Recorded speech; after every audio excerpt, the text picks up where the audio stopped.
Vakıtınızı almayayım. Şiir silim de şunun bilen üzümlüğüne tamamlayayım.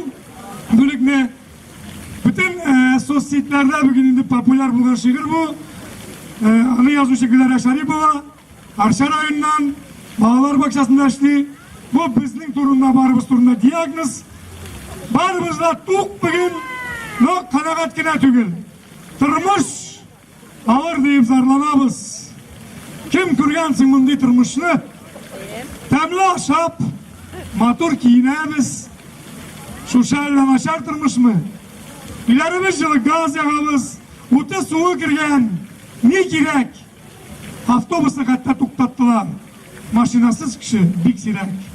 Kir yumuybız avtomattagına. Tapşırdık biz şu işini de. Multivarka, mikrovalnovkalar işlep tura her bir kişide. Altın kimiş, zatlı tunlar iste. Evzimiz haman duymuybız. Dünyaları bir kere kalır deyip bir kılaydan yerdem sırıyız. Yalgışabız. Dünya bik deybet. Başarılandık hazır üzümüz. Bulganına biz kanagat tügül. Gil yakşırağına küzümüz. Tuktabalıyık dostlar. Hazır hakkına ütkenlerge biraz küs salık. Elek kişi nişik yaşadı deyip az bulsa da eyde uylanık. Kanagat ham rahat yaşadılar. Dost ham tatuydu kişiler. Bulganına şükür itebilip maturguna dünya gittiler. İt oturup üstü balaşaga sağınmıybız şunu kaysımız. Arttırmıymınalı hayırşı deyip gökten indi bala tapmıybız. Mişke yagaydık kingen işe tapkır. Avır deyip sıkırap deşmedik.